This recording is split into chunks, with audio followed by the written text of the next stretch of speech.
Como é bom estarmos então mais um domingo aqui louvando ao Senhor, como igreja, como comunidade do reino, como comunidade do ressuscitado. E como é bom também ouvirmos agora a sua palavra. Como é bom agora sermos desafiados, consolados pela palavra escrita, pela escritura sagrada do Senhor. Nós estamos então conversando sobre a série de mensagens Ore, baseada então na oração do Pai Nosso, a tão conhecida oração do Pai Nosso. Mateus capítulo 6, verso 10, vai nos guiar nessa noite então. Mateus capítulo 6, verso 10, se você tem aí o seu smartphone, o seu tablet, você pode também acompanhar o texto bíblico conosco. Você que está em casa também, ou em qualquer lugar nos assistindo pela internet, acompanhe o texto bíblico conosco também nesse momento. Mateus capítulo 6, verso 10. Diz assim a palavra do Senhor: Venha o teu reino, seja feita a tua vontade, assim na terra como no céu. Eu vou ler mais uma vez, já que é apenas um versículo. Venha o teu reino, seja feita a tua vontade, assim na terra como no céu. Eu convido você a orar comigo mais uma vez. Baixa a sua cabeça, por favor, feche os seus olhos.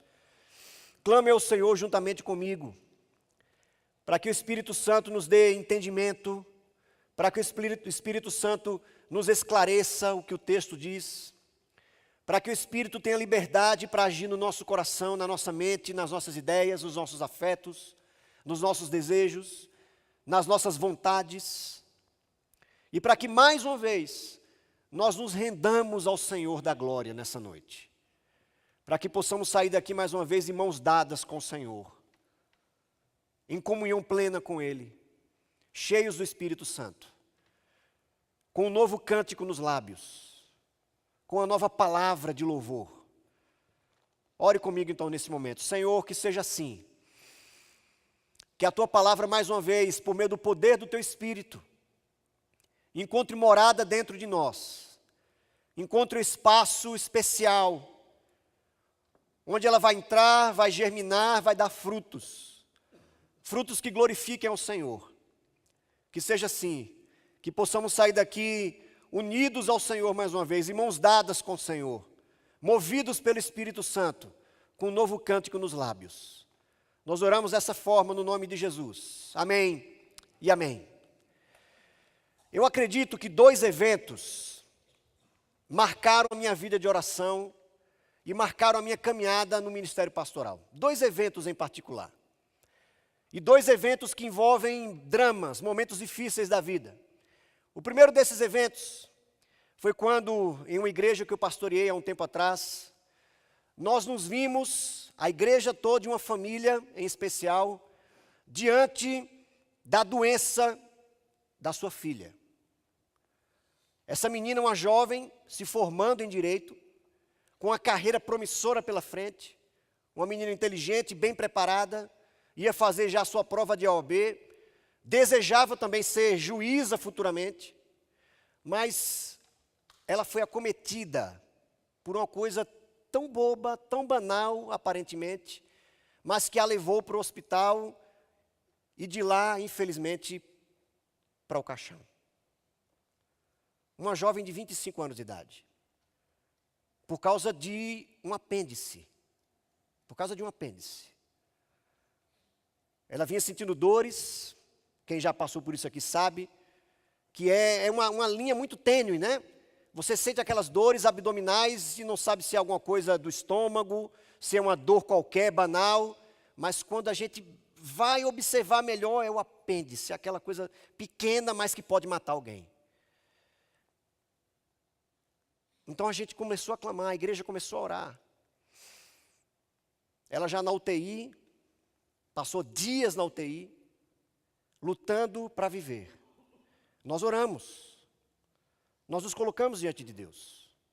Nós pedimos, Senhor, não permita que uma menina tão jovem, com uma carreira promissora pela frente, com sonhos de casamento, de ter filhos, de servir ao Senhor através da advocacia.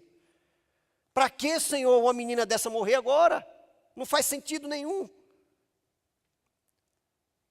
mas ela veio a óbito. E a única coisa que podíamos fazer com aquela família, aquela mãe especial, era consolar, abraçar e dizer, estamos juntos. Não tinha outra forma, não tinha o que fazer. Esse foi o primeiro evento que marcou minha vida de oração. Eu lembro disso até hoje. O segundo evento, um pouco semelhante a esse, mas envolvendo um bebê recém-nascido. Esse bebê nascera com alguns problemas de saúde. E ele nasceu e praticamente foi para a UTI também. E da mesma forma, a igreja começou a orar. A igreja começou a clamar, dizendo, Senhor, não permita, Senhor. E essa oração eu lembro demais que eu fiz. Eu estava na sala da minha casa e disse, Senhor, não tem sentido, Senhor. Não faz sentido. Para que um bebê como esse morrer? O que é que isso vai acrescentar à família? Não faz sentido algum. Não vai trazer crescimento para a família, ao contrário, talvez vai trazer um enorme transtorno para aquela família. Nós não entendemos os planos de Deus. Nós não entendemos por que é que Deus permite que uma pessoa sobreviva e a outra não. O bebê sobreviveu. Nós oramos, nós nos colocamos diante do Senhor e Deus permitiu que a nossa oração fosse favorável àquele bebê. De modo que ele é hoje uma criança saudável, uma criança bonita, para a glória de Deus. Nós estamos diante aqui, gente, de talvez um dos versículos mais difíceis da oração do Pai Nosso. Talvez um dos versículos mais desafiadores para nós orarmos. Porque, gente, a vida de oração ela é exatamente isso, ela é um desafio constante. Eu acredito que nós vamos aprendendo a orar ao longo da nossa caminhada com o Senhor. Nós não sabemos ainda como orar. Nós vamos aprendendo ao longo do tempo. A gente vai entendendo melhor como Deus é, na medida que nós vamos orando. Nós vamos entendendo quem nós somos, na medida em que nós vamos orando ao longo da nossa caminhada com o Senhor. Mas é um desafio.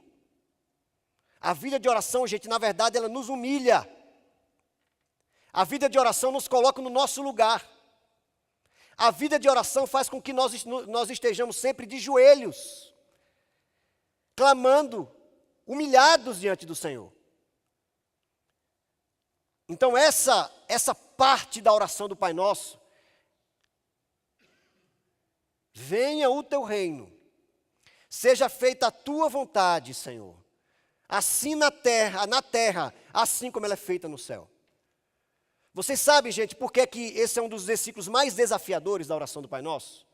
Porque ele está tratando aqui, ele está revelando, ele está espelhando uma guerra de desejos. Preste atenção. Uma guerra, um conflito de desejos. Quais desejos são esses? Os desejos de Deus e os nossos desejos. A gente pode traduzir também pelas vontades aqui, a vontade de Deus e a nossa vontade, mas eu prefiro chamar de desejo. É uma guerra de desejos. Então, quando nós estamos nessa vida de oração, tentando aprender a orar com Jesus, tentando entender o que é, e orando e vivendo com o Senhor, às vezes tendo respostas favoráveis, às vezes não tão favoráveis. Quando nós estamos então diante dessa circunstância, dessa vida de oração, 4 momentos se apresentam na nossa vida. Olhem bem, 4 momentos, ou 4 circunstâncias se apresentam para nós. Então, quando nós estamos orando a oração do Pai Nosso, em especial, venha o teu reino, Senhor, seja feita a tua vontade, na terra como ela é feita no céu, 4 circunstâncias se constroem ao nosso redor. A primeira circunstância é quando os desejos de Deus e os meus desejos estão em conflito. Olhem bem, quando eu estou então aprendendo a orar, a oração do Pai Nosso, e em especial este versículo, inevitavelmente isso vai acontecer. Então muitas vezes eu vou me ver nessa circunstância. O desejo de Deus e o meu desejo estão em conflito. Porque nem sempre o que Deus quer é aquilo que eu quero. E vice-versa. Nem sempre o que eu quero é aquilo que Deus quer. Mas a questão é como entender isso. Como perceber, como compreender, como descobrir. Como apalpar de fato o que Deus quer para nós. Esse é um grande desafio, gente. A gente não tem uma regra necessariamente para isso. Eu não vou dizer para vocês aqui 4 passos para como entender isso. A gente não tem uma resposta. Mas algo é certo. A gente só aprende orando. Não tem outra resposta. A gente só aprende orando. A gente só vai entender, então nós só vamos compreender de que forma os desejos de Deus vão se materializar em nós quando nós orarmos. Porque, gente, afinal de contas, a vontade de Deus, ou os desejos de Deus, só se concretizam na face da terra através de nós, através das pessoas. Não é através de ideias, não é através de projetos, é através de pessoas, e especificamente aqui, através do seu povo, dos seus filhos. Então, muitas vezes nós vamos orar, e por não compreendermos exatamente o que Deus deseja, o meu desejo e o de Deus estarão em conflito. Em conflito. E aqui, gente, não vai adiantar nós lutarmos contra Deus. Não vai adiantar nós lutarmos contra Deus, porque no final das contas nós vamos perder. Nós vamos perder. Então, a minha oração nessa noite é que nós consigamos compreender quando o nosso desejo de Deus está em conflito. Para que a gente não perca tempo buscando realizar projetos que não vão acontecer, ou se acontecerem, não serão bons para nós, para a nossa família, para os nossos filhos, para os nossos sonhos, para as nossas realizações. Então, muitas vezes, o desejo de Deus e o nosso desejo estarão em conflito. Mas em alguns outros momentos também, o que vai acontecer é o seguinte, por incrível que pareça, o meu desejo vence o desejo de Deus. Preste atenção. O meu desejo vence o desejo de Deus. Quando eu estou nessa caminhada de orar e buscar compreender como é que Deus é, buscar entender a vontade de Deus.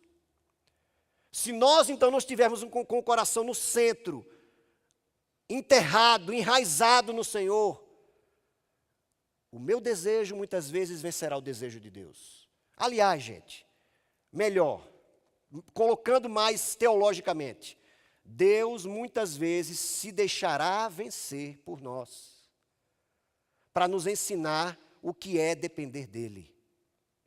É isso que Ele vai fazer muitas vezes. Parece um paradoxo, mas é isso que vai acontecer. É como se Deus estivesse dizendo assim, tá bom, você quer? Ok, tente. Eu vou estar esperando você de braços abertos aqui. Eu não vou abandonar você se der errado. Eu não vou lançar você fora se o seu projeto não der certo. Mas eu estou dizendo, não vai dar certo. Mas você quer, vá. Então Deus se deixa vencer muitas vezes. Percebem isso, gente? Deus vai se deixar vencer para que nós amadureçamos, para que a gente cresça, para que a gente entenda melhor como é essa relação do meu desejo e o desejo de Deus. Você consegue trazer à mente aí algum momento onde você foi teimoso mesmo? Teimoso, não é perseverante. Perseverante é uma coisa e teimoso é outra. Teimosia é aquela pessoa que não larga o osso de jeito nenhum. Claramente a coisa vai dar errado. Claramente vai dar ruim. Mas a pessoa tenta. Não, eu vou. Eu vou me casar com ele porque ele é bonito. Mas o cara não gosta de trabalhar, brother. O cara não vai para a igreja, o cara não quer saber de levar você para perto de Deus. Como é que você acha que isso vai dar certo? Percebem, gente? Aí muitas vezes a pessoa se pergunta, mas pastor, por que é que aconteceu isso? Por que é que eu me casei com essa pessoa e agora o casamento está dando errado? Porque Deus deixou que o seu desejo vencesse o dele. para que hoje você conseguisse compreender um pouco melhor, para que você amadurecesse um pouco melhor, sua cabeça abrisse um pouco mais e você crescesse. Então, quando estamos nessa vida de oração, tentando entender, tentando orar, venha o teu reino, Senhor, venha a tua vontade, seja feita na terra como ela é feita no céu, que seja feita na minha vida, nos meus projetos, no meu casamento. Muitas vezes, Deus deixará que o meu desejo vença o dele. Essa é a segunda circunstância, mas tem a terceira.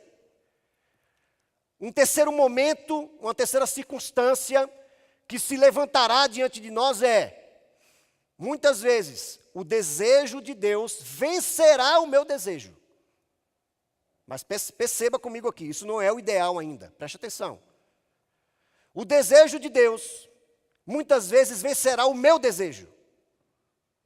Mas aqui é que entra a questão, gente. Deus não quer simplesmente que nós sejamos os perdedores e Ele vencedor. Não é isso que Deus deseja. Porque muitas vezes o que vai acontecer é, tá bom, Deus, tá bom. O Senhor quer, eu vou fazer. É assim, tá ok. Eu vou sair daquele emprego, eu vou buscar aquele outro emprego. Tá bom, eu vou lá conversar com fulano, porque ele me magoou. Mas eu não deveria ir, Senhor. Eu só vou porque o Senhor está dizendo que eu tenho que ir. Mas eu não queria. Entenderam? O desejo de Deus venceu o meu desejo. A vontade de Deus aparentemente está se concretizando na minha vida. Os valores do reino de Deus, que é exatamente o que está se falando aqui. Quando Jesus fala, orem dessa forma, venha o teu reino. Jesus está dizendo aqui que os valores de Deus guiem a sua vida. Que os valores, a nova ética do reino de Deus dirija a sua vida, o seu casamento, os seus negócios, a criação dos seus filhos. É isso que acontece então. Esse é o significado quando nós oramos. Venha o teu reino, Senhor, na minha vida. Não apenas na minha nação, não apenas na minha cidade, mas a começar por mim, na minha vida. Então, muitas vezes, o desejo de Deus vencerá o meu desejo, mas não era aquilo que eu queria. Eu simplesmente me dei por vencido. Eu cedi diante de Deus, porque afinal de contas Deus é mais poderoso. Mas eu vou reclamando. Eu acredito, gente, que uma das posturas que mais militam contra o testemunho cristão é a murmuração. Quando nós murmuramos, nós estamos dizendo que Deus não tem o melhor projeto para nós. Quando nós simplesmente reclamamos 24 horas por dia da nossa vida, nós damos espaço, então, para que a apatia espiritual adentre a nossa casa e a nossa vida. Percebem o perigo? Quando nós reclamamos, murmuramos, nos queixamos das circunstâncias e das situações do dia a dia, não sobra espaço para algo importantíssimo na Escritura Sagrada, que é a adoração e o louvor. Que talvez seja a principal característica do povo de Deus. O povo de Deus já é esse povo grato, esse povo que canta, que se alegra, que adora. Por quê? Porque está tudo bem? Não, gente. Porque nós já fomos encontrados por Jesus. Nós já habitamos nas regiões celestiais, como Efésios nos diz. Nós já estamos com o Senhor, aconteça o que acontecer. Nós já somos dele. Por isso nós cantamos. Por isso nós reconhecemos, Senhor, toda a glória, todo o louvor, sejam dados somente a Ti. Você perceberá isso nas cartas do Novo Testamento. Geralmente elas vão terminar com a chamada doxologia. É a adoração, porque nós fomos encontrados pelo Senhor. Por último, e é o ideal, quando estamos então nessa caminhada de oração, aprendendo a orar, aprendendo a dizer, Senhor, venha o teu reino, seja feita a tua vontade, nós nos deparamos com uma situação. Nós vemos uma situação se construir dentro de nós, que é quando o desejo de Deus e o meu desejo se harmonizam. Aí sim. O desejo de Deus e o meu desejo não mais estão em conflito. O meu desejo não venceu o desejo de Deus, porque eu não fui teimoso, eu não fui arredio. O desejo de Deus não venceu o meu desejo, mas o desejo de Deus e o meu desejo se harmonizaram, se encontraram. Eu entendi definitivamente, Senhor, eu entendo o que o Senhor está dizendo. E é isso que eu quero para a minha vida, porque eu sei que é o melhor. É isso que eu quero. Porque andar nos caminhos do Senhor, andar na avenida da justiça, da retidão, da graça, do amor, da alegria do Espírito Santo, da restauração que há no Senhor, esse é o melhor caminho para mim. Percebem, gente? Quando o desejo de Deus, então, e o meu desejo se harmonizam, cria algo que é maravilhoso, que é o temor do Senhor. O temor do Senhor se cria dentro de mim, se forma dentro de mim. E o que é o temor do Senhor? É esse sentimento de estar exatamente diante de algo maravilhoso, algo grandioso. Senhor, como é bom provar dessa vontade do Senhor. Como é bom. Como é bom estar em paz. Quando o desejo de Deus, gente, e o meu desejo se harmonizam, se encontram, se unem, Deus gera paz no nosso coração. Por isso que o apóstolo Paulo vai nos dizer em Efésios, capítulo 4. Quando então nós lançamos diante do Senhor todas as nossas preocupações, ansiedades, e ansiamos que a vontade de Deus seja feita em nós, que o desejo de Deus se realize em nós, a paz de Deus, que excede todo entendimento, guardará a nossa mente e o nosso coração em Cristo Jesus. A paz de Deus, a paz. Você já provou dessa paz? Você consegue provar dessa paz quando você entende, então, que o desejo de Deus é o melhor que nós temos para nós? Que o desejo de Deus e o meu desejo se encontram, se beijam, se harmonizam, se unem. A paz de Deus, que nós tanto buscamos e procuramos, guarda o nosso coração e a nossa mente em Cristo Jesus. É isso que Jesus nos propõe nessa oração. Que esses dois desejos não estejam em conflito. Que Deus então nos ajude a orar, dizendo: Senhor, venha o teu reino. Venha o teu desejo sobre nós, a tua vontade, porque é o que eu quero. Apesar de tudo, apesar de que muitas vezes vai doer, apesar de que muitas vezes não vai ser aquilo que eu imaginava, mas eu sei que é o melhor, porque vem do Senhor, vem da tua parte para mim. Isso gera paz, isso gera conforto na nossa vida, na vida dos nossos filhos, nos nossos negócios, nos nossos sentimentos, nas nossas emoções, nos nossos relacionamentos, gera paz. A paz que nós tanto buscamos. Eu diria para vocês, gente, sem sombra de dúvida, e aqui eu encerro. Morar na cidade de São Paulo tem tantas implicações. Implicações boas e implicações não tão boas. Eu diria que uma das implicações não tão boas de se morar numa cidade, uma megalópole como São Paulo, é nós muitas vezes perdermos a paz. Nós buscarmos a paz e não a encontrarmos.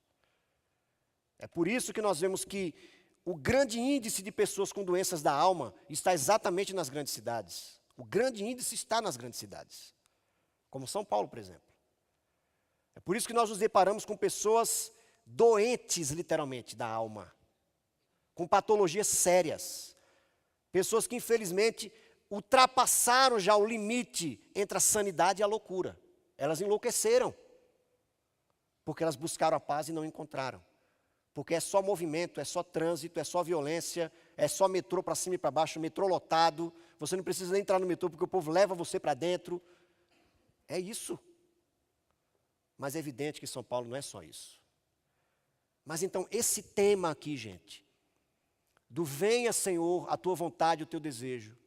E quando a vontade de Deus, ou o desejo de Deus e o meu desejo se harmonizam, gera paz. Poxa vida.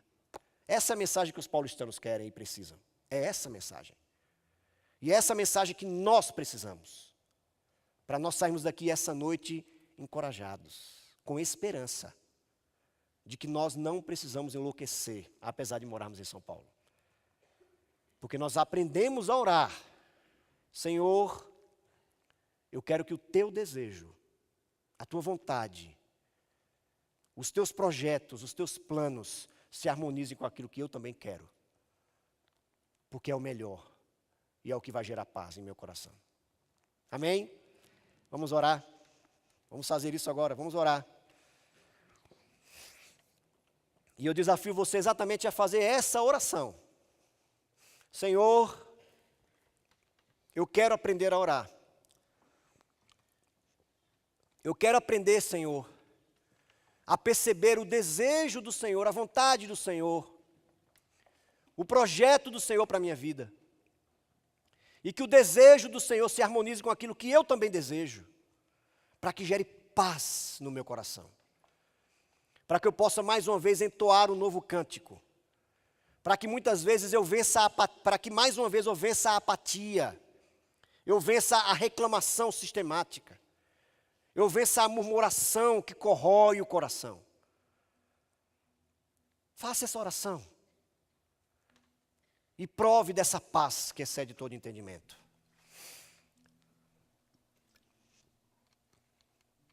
Faça isso. Senhor Deus, em nome de Jesus, mais uma vez nós oramos. E aqui nós nos colocamos mais uma vez, Senhor, humilhados diante do Senhor. Nós não queremos simplesmente ser vencidos pelo Senhor. Nós não queremos vencer o Senhor. Nós não queremos que os nossos desejos e os do Senhor se encontrem em conflito. Nós não queremos. Mas nós queremos a paz que excede todo entendimento, que é resultado e fruto dos desejos que se harmonizam, das vontades que se encontram, das mentes que se unem, dos corações que se conectam. É isso que nós queremos agora, Senhor. O nosso coração no coração do Senhor. Para que tenhamos paz. Que seja assim. Nós oramos dessa forma no nome de Jesus. Amém. Amém. Uma das melhores formas de nós provarmos da esperança que há no Evangelho é por meio do memorial que Jesus Cristo nos deixou. A ceia do Senhor. Ele diz que todas as vezes que nós fizéssemos isso, nós iríamos lembrar do que Ele fez. Nós iríamos lembrar daquilo que Ele fez na cruz do Calvário. Gente, essa mensagem é muito poderosa. A mensagem do Evangelho é poderosa. Eu confesso a vocês que muitas vezes eu me pego racionalizando a mensagem do Evangelho. Às vezes eu penso assim, cara, será que isso é verdade mesmo? Esse negócio de que Jesus nos salvou, essa história de que Jesus um dia vai nos resgatar, de que nós ganhamos um novo coração quando Ele nos salva. E eu me pego comparando a mensagem do Evangelho às outras mensagens que existem no mundo. As outras ideologias, as ideologias que existem no mundo, as mensagens das outras religiões que existem no mundo. E eu chego à seguinte conclusão. Pode até não ser verdade, mas que é a mais inteligente, a mais correta e a que mais faz sentido no mundo é. Então é o que Blaise Pascal falou. É como se fosse uma aposta.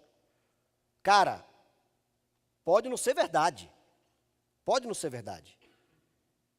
Mas no final das contas, é muito melhor ter seguido essa verdade de Jesus do que as outras. É muito melhor. O risco é menor. É muito menor o risco. É por isso que eu continuo seguindo a Jesus. Porque faz sentido. Faz sentido nós olharmos a mensagem do Evangelho. Então, gente, a mensagem do Evangelho não é superstição. Não é misticismo simplesmente. A mensagem do Evangelho não foi construída pela mente humana, a mente mais genial que possa ter existido no mundo. A mensagem do Evangelho veio do céu para nós, para nos transformar, para nos resgatar. E a ceia do Senhor simboliza um pouco isso. Mostra para nós, então, que a mensagem do Evangelho, ela vem até nós, através da morte e da ressurreição de Jesus. Então eu convido você nesse momento a fazer parte comigo. Se você já se tornou um cristão, se você é um seguidor de Jesus, você está apto a fazer parte desse momento. Mesmo você não sendo dessa igreja, você está convidado a ceiar conosco nesse momento.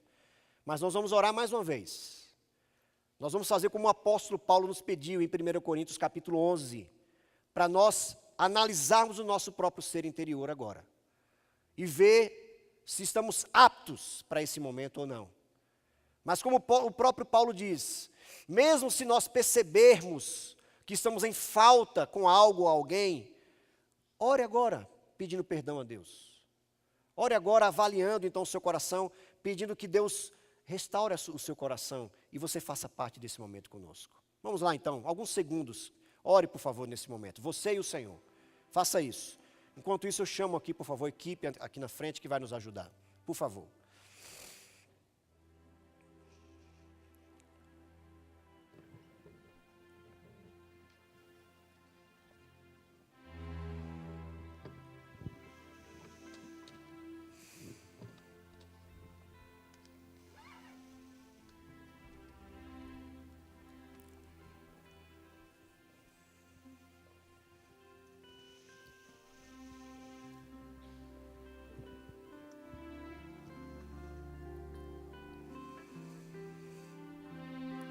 Senhor Deus, que seja assim.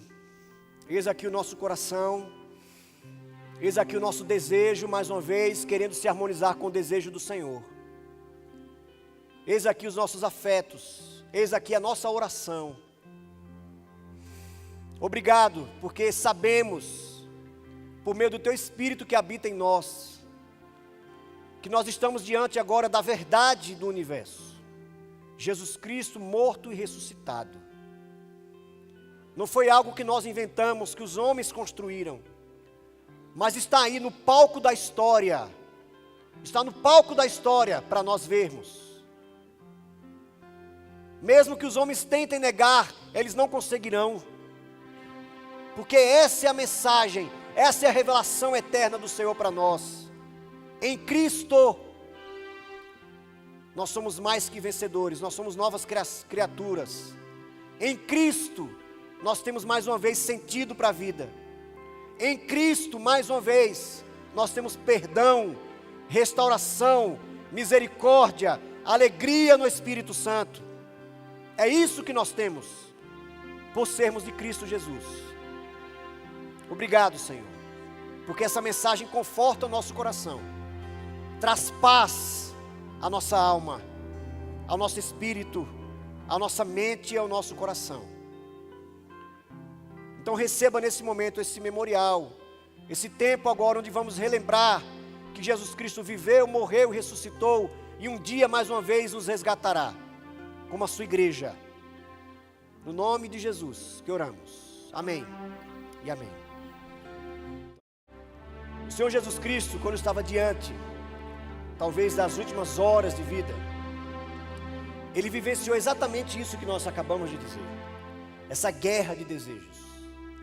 Então o Senhor Jesus Cristo, mesmo sendo o Filho de Deus, o Filho do homem, o Cordeiro enviado pelo Senhor Deus, pelo Pai, Ele se viu então diante da sua humanidade plena. Quando Ele orou, por exemplo, Pai, eu sei qual é o Teu desejo, mas é tão difícil. Se for possível, então passe de mim esse cálice, ou passe de mim esse projeto de vida, esse desejo, essa vontade, porque esse desejo não é exatamente o que eu quero agora, porque eu estou com medo. Eu vou para a cruz, eu serei crucificado, eu serei humilhado, traspassado. Mas Jesus é o nosso exemplo maior, por nos mostrar como é importante nós harmonizarmos o nosso desejo com o desejo do Pai. E o resultado foi exatamente o que nós já sabemos. Que depois de tudo que aconteceu a Jesus, o Pai o exaltou acima de todo nome. Acima de todo nome. De modo que ao nome de Jesus um dia todo joelho se dobrará. Todo joelho se dobrará. E o próprio Deus também fazendo referência ao que aconteceu a Jesus, nos diz também sobre nós, que quando nós nos humilhamos sob a potente mão de Deus, desejando então que o meu desejo, a minha vontade se harmonize com o desejo e a vontade de Deus, no tempo certo, Deus nos exalta. No tempo devido, Ele vai fazer isso. Deus nos honrará. Deus não permitirá que o nosso nome se suje na praça, quando nós nos humilhamos sob a sua potente mão. E a ceia é exatamente isso, gente. É essa demonstração de que vale a pena sim nós harmonizarmos o nosso desejo ao desejo de Deus, porque Ele cuidará de nós. Esse é o exemplo concretizado aqui nesse pão, que parece algo tão banal do nosso cotidiano, mas Jesus quis através dele mostrar, simbolizar de que vale a pena o projeto de Deus para nós. Amém? Vamos orar nesse momento, agradecendo pelo pão, e depois nós vamos comer juntos. Senhor, mais uma vez obrigado pelo corpo de Cristo. Obrigado porque o Senhor é bom. Obrigado porque a vontade do Senhor, ela não apenas é soberana, mas ela é a melhor. O desejo do Senhor é sempre o que traz cura para nós. É sempre o que traz norte, é sempre o que endireita a nossa caminhada, a nossa estrada da vida. Então não deixe, Senhor, que resistamos ao Senhor. Aparentemente o Senhor se deixa vencer muitas vezes, mas lá na frente nós sabemos que não será o melhor para nós. Nós queremos então sair daqui nesse momento, nessa noite, com um novo cântico nos lábios, com a paz do Senhor que excede todo entendimento, fruto exatamente disso, dessa conversão de desejos ao Senhor. Obrigado pelo corpo de Cristo. No nome de Jesus que oramos. Amém. Comamos juntos agora.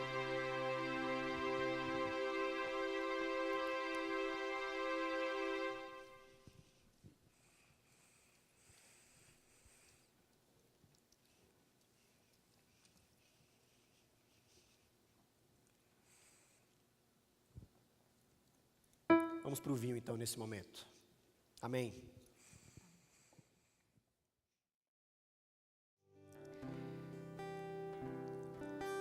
Nessas minhas reflexões então, acerca de Deus, de Jesus, da mensagem do cristianismo, eu cheguei a algumas outras conclusões também. Uma delas, por exemplo, é como é que algo pode ser inventado simplesmente pelos homens. Como é que uma mensagem pode ser construída através de uma mente a mais genial que possa ter existido? Como é que algo possa ser mentiroso? Se faz tanto sentido ao ponto de um personagem da história, que é Jesus, um personagem real que existiu, está aí no palco da história para todos verem.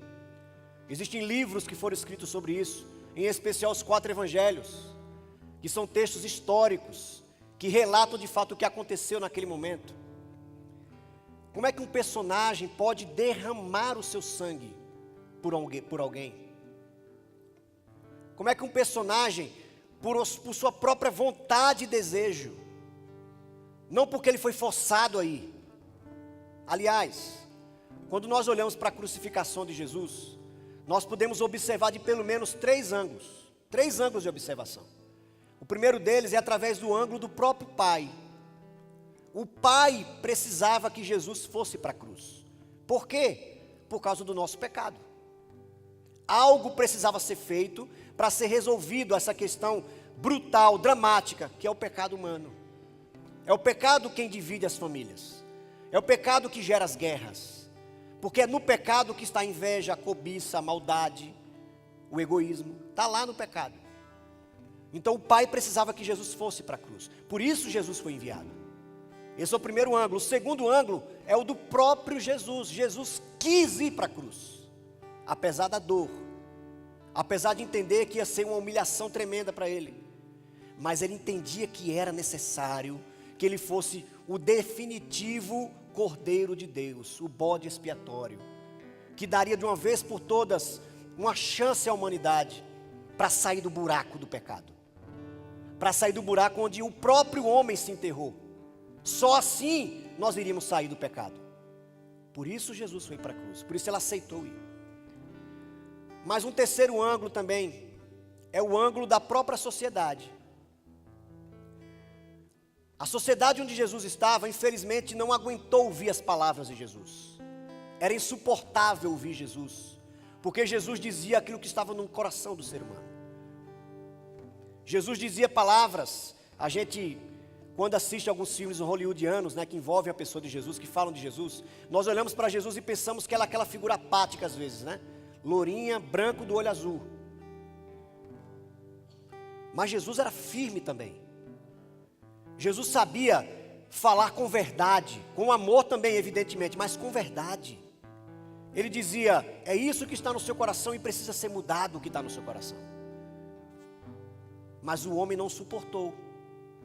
Como diz o Evangelho de João, no seu primeiro capítulo, as trevas foram iluminadas pela luz, mas a treva não quis receber essa luz e crucificou Jesus. O levou para a cruz. Aí eu pergunto para cada um de nós, se Jesus estivesse hoje no nosso meio, o que é que nós faríamos com Ele? Se Ele viesse com a sua mensagem de verdade e amor, as suas palavras às vezes duras, mas também palavras de misericórdia, o que é que nós faríamos com Ele? Essa é a pergunta. Então, gente, nós estamos agora diante de alguém, do homem Deus, do Deus homem, que resolveu, Ele resolveu derramar o seu sangue por nós, para nos dar de uma vez por todas a chance de nos voltarmos para Deus, e mais que isso, para nós entendermos que o projeto de Deus, o desejo de Deus, a vontade de Deus, sempre são os melhores, é sempre o melhor, porque gera paz.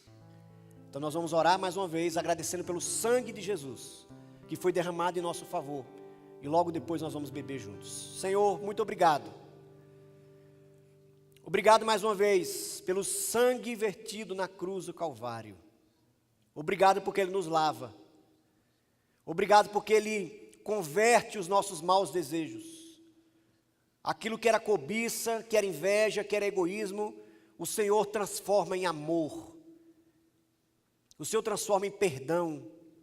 O Senhor transforma em altruísmo. O Senhor transforma em misericórdia. Obrigado, porque só o sangue do Cordeiro pode fazer isso. Só o sangue de Jesus tem poder para tamanha transformação dentro de nós, para gerar isso dentro do nosso ser interior. Obrigado, Senhor. Nesse momento, eu quero aproveitar e colocar diante do Senhor as vidas que estão aqui, que porventura ainda não conheçam a Jesus, mas que entenderam nessa noite a mensagem do Evangelho, entenderam nessa noite para o que Jesus veio, por que é que nós precisamos dele. Eu peço então, que essa pessoa ore agora mesmo e coloque a sua vida diante do Senhor, para que o Senhor a receba, para que haja perdão, para que haja reconciliação, para que haja salvação dessa vida e desse coração. Que seja assim, Senhor. Muito obrigado no nome de Jesus. Bebamos juntos agora.